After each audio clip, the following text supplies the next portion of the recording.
Hello and welcome to Spotlight. I am your host Em, and we are here with Hudson Valley LGBTQ Community Center and the GSA. Thank you for being here. So, quick introductions of our group today. All right. Do I go first? Yeah. I guess I'll go first. I'm Alex. I'm 17. I use he, him pronouns, and I'm from Red Hook High School in the Hudson Valley LGBTQ Community Center. Okay. Hi, my name is Joanne. I am 15 years old. I use she, they pronouns, and I am from the LGBTQ Community Center, and I go to Kingston High School. Hi, my name is Elijah. I'm 17. I go to Ellenville High School, and I use he, him pronouns. Hi, my name is Adriel. I am going to be 16. I use he, him, they, them pronouns, and I go to Ellenville High School. I'm Rory. I'm 15. I use Z, him pronouns, and I go to Ellenville High School. My name is Lily. I am 12 years old. I go to Bennett Elementary, and my pronouns are she, her, they, them. My name is Tiara. I go to JWB Bailey. My pronouns is she, her, and my age is 14. My name is Sonari. My age is 12. I go to Bennett. My pronouns are she and her. Hi, and I'm Laura Brown Rivera. I am the counselor and therapist at the Hudson Valley LGBTQ Center, and I have the lovely opportunity to work with these awesome youth, as well as a member of the Wawarsing Council, able to bring you this conversation today. So thank you. Awesome. So we have a few questions. The first one we're going to talk about, so why are pronouns important? Okay. I feel like pronouns are important because you don't want to necessarily misgender somebody. Because I know like for me that happens like regularly. People be like she, and I'm like, fix that. But you wouldn't want to offend anyone like unintentionally. So like you never know. It's like I use they them pronouns until either someone tells me otherwise or like I realize otherwise. But it's not like okay to assume a person's like gender or pronouns. So, like, what's the problem with misgendering someone or using the wrong pronoun?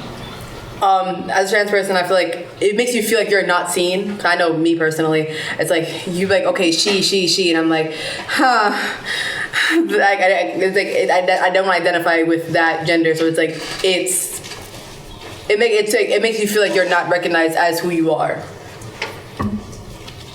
Awesome. Well, thank you so much for sharing that, Ellen. So next one. So what does LGBTQ mean? What is the L?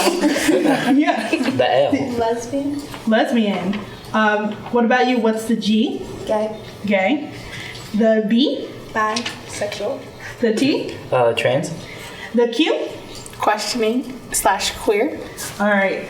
And bonus round. What about I? Intersex. Yeah! I studied for that one. All right. Repeat it out loud again. The I is for? Intersex. All right. And anybody know the A or over on that side? Asexual. Awesome. Amazing. Those are also A words.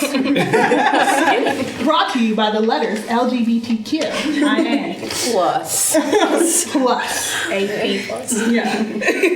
That's my So going off of that, what's the difference between bi and pan? Hey, Lily. So with bi, it's like you like both male and female, but with pan, it's you are really attracted to anyone who identifies as whatever they identify as or prefer to be identified as. So there are people that aren't male or female? Like, what's the... Like, your biological gender could be male, but you could identify as female, and if you're pansexual, you could still like them for that. So it's like all the people who are trans are gender fluid. Yeah. And so, like, what's awesome about being pan? What's special about that? You can like everybody no matter what. It doesn't matter. Like it's just their personality. Yeah. What about you? What do you think? Me? You like people for the personality, not what their looks or anything. You like them for the inside, which is great. Cool. All right, y'all. So why are queer spaces like the GSA or the center important? Yeah. Go ahead. All right. So queer spaces like like GSAs and community centers are important because in the real world, it's kind of scary to be under the LGBTQ plus umbrella, and people aren't always nice and accepting. So those centers or hotspots, I guess, like GSAs and community centers really provide a community for us, and that helps us make us feel safe and helps provide us with resources if, say, we need hormones or if we need STD testing, and it gives us a social outlet that's safe without us at risk of being, a victim of a hate crime. And so it's incredibly important to have those. Do you have any experience with the GSA, Alex? I sure do. I'm the president of the GSA at the Red Hook High School, and my main goal is to just make it so everybody's accepted, and that everybody can come in with who they are, and they don't need to sugarcoat anything or hide anything or act differently than they normally do. And I feel that's important for especially mental health, because it gets hard to fake it after you've done it for a while. Trust me, I know. And you just need that place to relax and to let your guard down, and I feel that's incredibly important for us.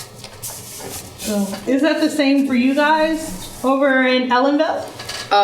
I feel like the people here are very open, normally, but I feel like coming from I came from the Bronx, but my school, they weren't open at all. They were very closed-minded people, and even though we had a GSA, that was the safe space. It's even if you feel the whole world is attacking you, you have that one spot where you know that there are people who care and accept you for who you are. Amazing. Awesome. So, what is your first memory of being accepted for your LGBTQ identity? Ooh, that's loaded. Oh, everybody take a second. Stop. Think about. But yeah, about saying, you're in those safe spaces, and the first time you're like, wow, you know what? This is my fam. This is my place.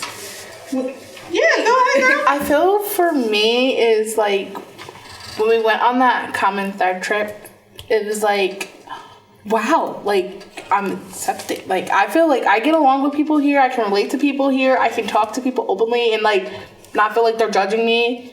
I just felt good. So I feel that's when I first realized I'm accepted for who I am. Yeah. What is Common Thread?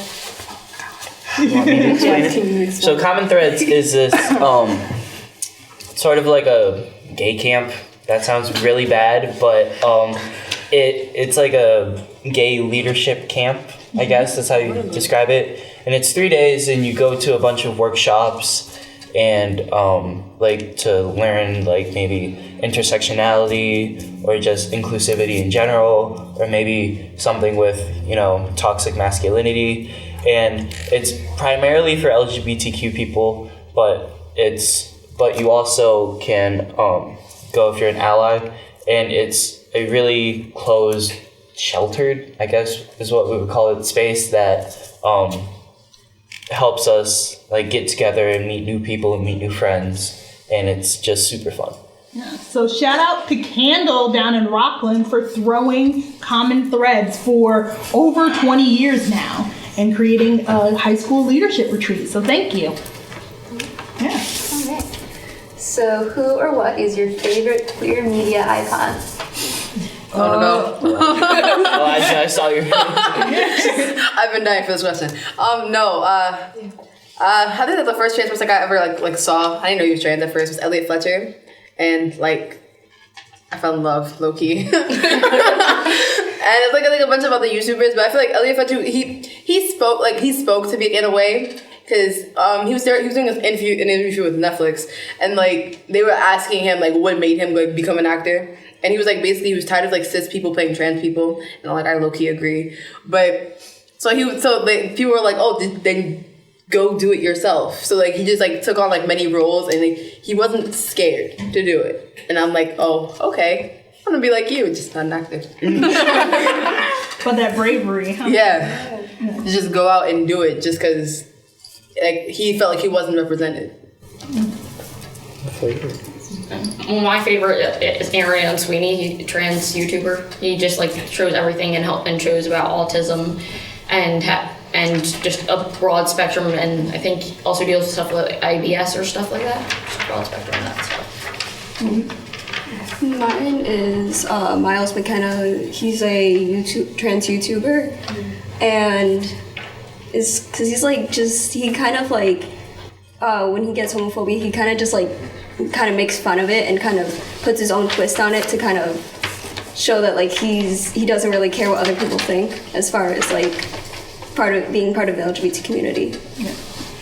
And it's really cool, right, that there are so many different LGBT icons coming out of YouTube, right? And that's like a great place that they can express themselves. Like I can remember like Kid Fury started out on YouTube, and Todrick Hall started out on YouTube, right? And now like Todrick's everywhere. But like I think that's super, super amazing. So yeah. So how about over here? Because my like middle school contingent has been really quiet. Huh? Yeah. So talk about like who is your like favorite person in song like artist or actor or anyone or character? I have one. High school is here. Brandon Urie. Brandon Urie. Who's that? Brandon Urie is so he lived his dream because his band broke up, but he loved music, so he continued on with the band, and then he's just this great icon to LGBTQ plus youth that listen to his music. Like one of his songs are "Girls Love Girls and Boys," which is one of the greatest songs ever. So he just brings up the topic a lot, and then he's not afraid to show it. Yeah, he really isn't, which makes him a really great icon to us because we want to be open, and then he's open to us, so we look up to him for that. Alright. I'd say mine is an animation storyteller named Katzun, because like she even made a video about how she came out as being gay or lesbian, and like I don't remember exactly, but I'm pretty sure it was like when she grew up, it was like a whole thing of like a religious school or something. So like being gay was like a sin or something, but when she eventually learned that she was gay, she was able to express that and like truly be herself about it. That's one thing. You don't have one right now? All right, high schoolers. You wanna go? Sure, I'll go first. So, my favorite queer, like media icon is Tom Daley, because he's probably one of the first, if not the first, openly gay athletes to compete like internationally and like be on the main stage and be relevant in their sport. And I just think that's super important that people realize that even though, you know, the stereotype that gay men are always feminine and not athletic, I think that really helps counter that point that gay men aren't good at sports or can't do sports. And I think that's just really important because as an athlete myself, that's kind of helpful. Wait, can I ask an unrelated question? What sport do you play? I swim. Ooh. Oh, that's sure. Okay, so my favorite queer media icon I like what James Charles, I'd have to say. I love him. Like watching his YouTubes. I like oh my god, I have so many in my head. Anyway, and like I like that he like does his makeup and like isn't afraid to like go out and just be himself, even though he like might get judged for it, and I like that about him. You can paint my nails sometimes. Awesome. Okay, that's good.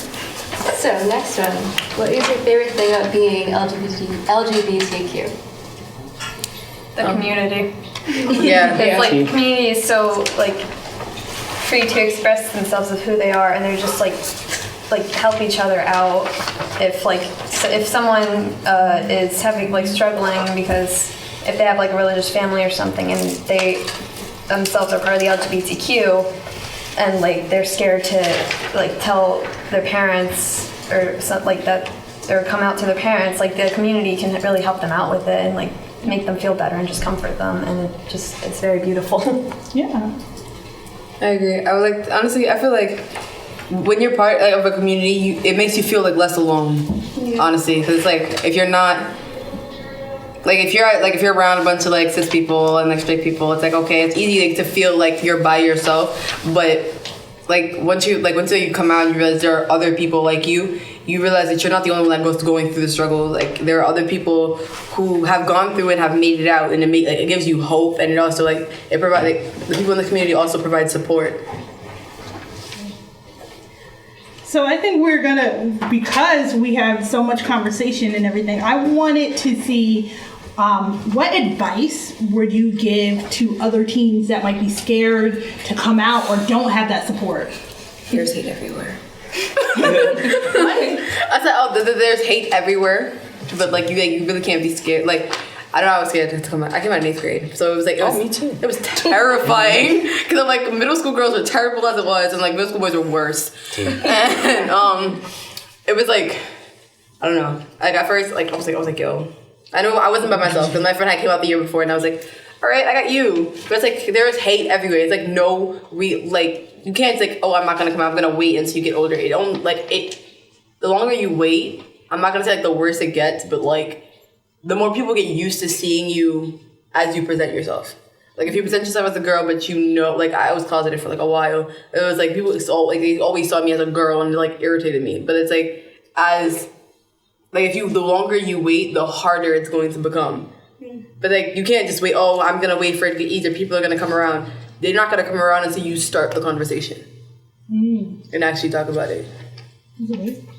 I would say know your allies, know who's like accepting, and try to stick around those people because oftentimes, especially if you're not fully out or if you don't exactly know like what you are, how you identify, keeping those people that are accepting or that will support you, keep those people close to you because that will help ease not necessarily the pain but ease the struggle of coming out. It'll make it a little less crying, a little less sobbing, and a little bit more happy.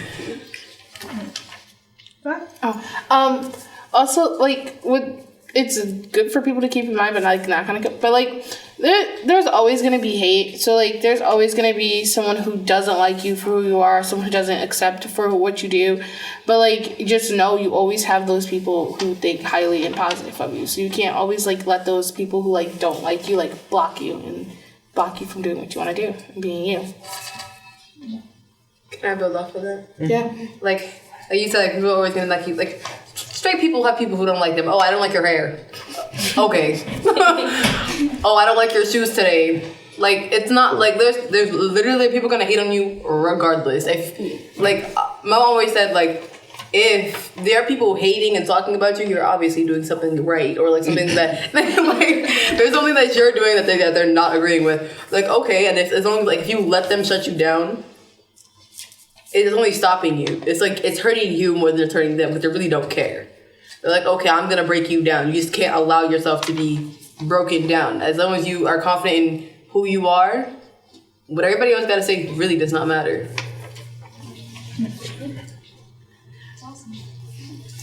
And so, as an adult who, like, just a different perspective of it, I also want to say that, in the Hudson Valley, there are so many different high schools and so many different communities, and that there are people who don't feel safe coming out.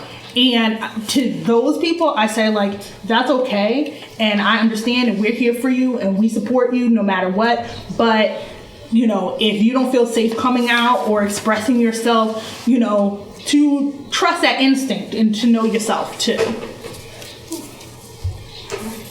So tomorrow is the Day of Silence. So would you like to talk about that and what it means? Okay, basically the Day of Silence it's to acknowledge the fact that there are many, like education-wise, a lot of people don't talk about the LGBTQ community, especially when we have like sex ed, we learn about like heterosexual sex, and that's really it.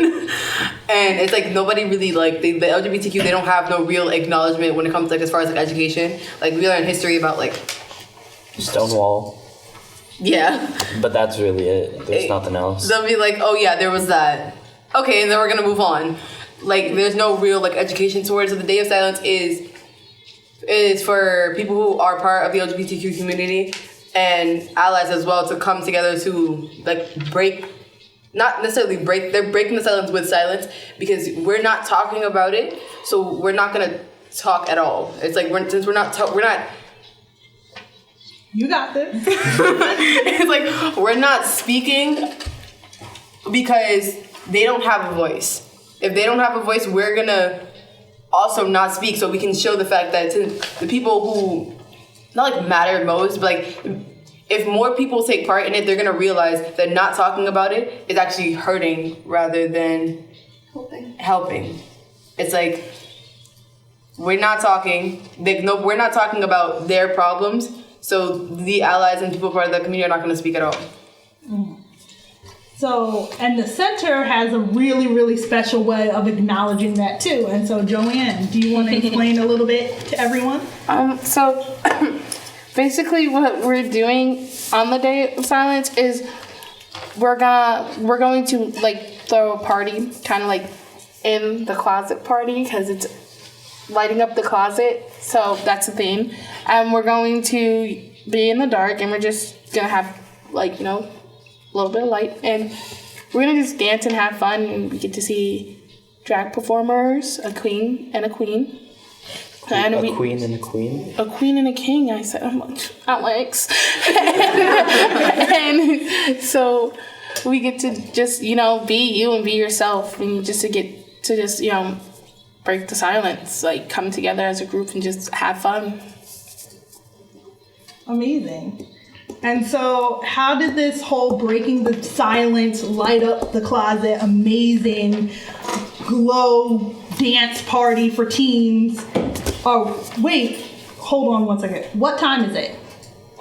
Oh, please. Right. 6 o'clock. 6 o'clock At Where? 300 Wall Street in Kingston, New York. Oh, it's right here. Yep. Okay. At 300 Wall Street in Kingston, New York. It's going to be tomorrow at 6 p.m. And we're going to have drag performers, pizza, some gay snacks. So, yeah. Some specially cooked up gay snacks and a ton of fun. And everyone, all teams are welcome. Yep. So how did this come about? Well. Hunty. So, do you want the tea? Do you want the all that jazz? Tea. So, there. So the teen council at the LGBTQ center is down over here. Is the people that planned this event, and it consists primarily of the core five: me, Joanne, TT, Lily, and Sinari, who's hiding. Okay. Anyway, but basically we meet the first Monday and third Thursday of every month, and we meet at 4:15, I believe, 4:15, and we discuss, planning events, planning, field trips, not field trips, but meeting up with other GSAs and other community happenings that we want to be involved in, and helps us gain leadership opportunities, and it helps us, and we get to plan super cool events like this one. Amazing. And so some of the really, really cool events going on at the center that I'm going to do a shameless shout out. So we have the League, and the League is the League of Extraordinary Genders for for trans and gender nonconforming youth. It meets on the first and third Wednesdays at 6 o'clock. And coming up next Wednesday at 6 p.m. at our center is a self-defense workshop. So so trans and gender nonconforming, as well as allies can come and take part in a self-defense course, as well as discussion groups. And that is every Wednesday. Along with that, we have our teen council, which we're always looking for new members. So, hey, boo out there, come on, stop doing by. We have a ton of fun. And you can take part in leadership and developing our teen nights. I wish somebody was I wish I was informed before. We have our next Friday. We actually have QueerCon happening at the center. What? And QueerCon, yes,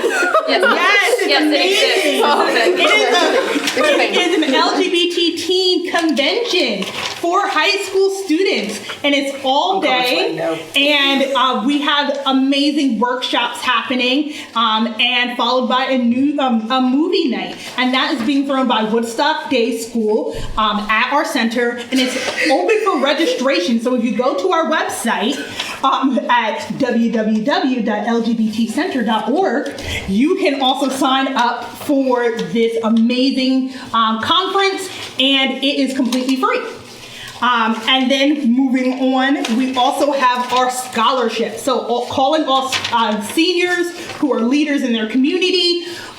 We have a scholarship available. It is going to be open until the 26th. So please get those applications in because we want to assist all graduating seniors with going to college or vocation programs or the next stage of their lives. So again, go to our website and check out that application. And I think that's it for all of our youth programming. We're doing a lot at the center. A lot. Come on, come. Yeah, come on. The Dragons is fun. Yeah. What? Yes. The one of the nights I came there was Dungeons and Dragons. Oh, yes. That's Game our night. game night. Yes. Yeah. Game nights Again, where was I? Apparently not at the center. But we know where we're going to find Elijah on Monday. At the center. Yes. and Friday. Yeah. Oh yeah. And I'll be there tomorrow. I gotta see a lot of you. Yeah. But the biggest thing is that even though down in Wawarsing, we're a bit of ways, we're about a half an hour, but we are your local LGBT center, and we're always here to support you and provide not only just teen programming, but fun adult programming as well. So during the teen night, if you're a parent or an adult that's giving a teen a ride, during the teen night, there will be drag bingo happening simultaneously, so you can drop those kids off and have fun with our infamous drag queen. Oh yeah. All right. And Anything else? there are tons of things. I could talk all day about the stuff, but come check out our website or our radio show, Out Radio, that is on Radio Kingston on Monday evenings, and we just have a ton of fun, so come stop on down. Also, a few of our appreciated artists at Ellenville, Samia and what was the other one? Julia. Oh, and Julia. They made these buttons for tomorrow for the Day of Silence, and Those are so cool. yes, and they are on sale for $1 at Ellenville High School. You could get them with Miss Brennicky, or just ask anybody who's a part of the GSA. That's an amazing way to support. Yes. So that's awesome. Congratulations, guys. Or folks. I'm trying to use gender neutral language. So congratulations. Right, I didn't real like I say guys to like literally everybody, but then I Same. Yeah. you'd be like, maybe I shouldn't have used that. Right. So we all have a growing edge. We're all trying new things and trying to better ourselves. No one is perfect. Wait, I have my own question. Yeah. Yes. Okay, do you feel like you should like automatically like when you meet somebody, should you ask their pronouns or like I don't know? Do you feel like it's rude to ask someone's pronouns? Depends on the situation. Like personally, like if you're just having a casual conversation with somebody, I don't think it's necessary. But if you're at like an event where, people are talking with other people and you want to refer to somebody else, I think it's polite to ask, hey, how should I refer to you? Go ahead. Or like even if you are like having a like conversation with someone and like you see yourself being possible friends and you want to make sure, you can introduce yourself first using your pronouns and be like, what about you? And so then they would tell you their name and then their pronouns. And yeah, if someone, I feel like, because you might run into some people who don't know what pronouns are, I mean, it's always nice to just explain. Like the expert you are. Because you are now an expert. Yeah. I hand that to you. And I think it's really important to say, like, you know, cis people or people who are not trans, people who identify with the gender they were assigned at birth, you know, a lot of times we have the privilege or we're able to not talk about our pronouns because most people get them correct. So I think that it's really, really important for people who are trans or people who are gender nonconforming to talk about their experiences and why pronouns are important to them. And so does anybody else who identifies outside of the binary, outside of male, female, want to talk about like why pronouns or introductions are important to them? Yeah. Because like you don't like being called she or like some things can fluctuate between different things and like you feel different at different times, and sometimes like being referred to as just he, like I don't feel comfortable with that all the time. Like you want to make sure that whoever you're speaking to like has a good day and like making sure that you don't contribute anything if they have a bad day. Yeah, like especially if someone like will tell you their pronouns and you still like don't exactly like Intentionally acknowledge it. Yeah, and you just like ignore it and kind of put it off. It kind of just like makes them feel like they're not, like Elijah was saying earlier, like they're not passing, like they're not being passing heard. as who they really are. Or just not being seen and acknowledged Yeah. how they are, right? It's just about respect. Yeah. To normalize pronouns and asking about them. For sure. I feel like I should get mine tattooed on my arm because people still don't get it right. I've seen some pronoun tattoos. They do. Tattoo. I can Pinterest them on my Pinterest later after this. Oh my god, they're on my Visco. All right, you want to take it away, Em? Alright, so I guess we talked about a lot of great stuff here, great things here. But yeah, so thank you all for joining us today, and we'll see you next time. Thank you on Spotlight on Wawarsing.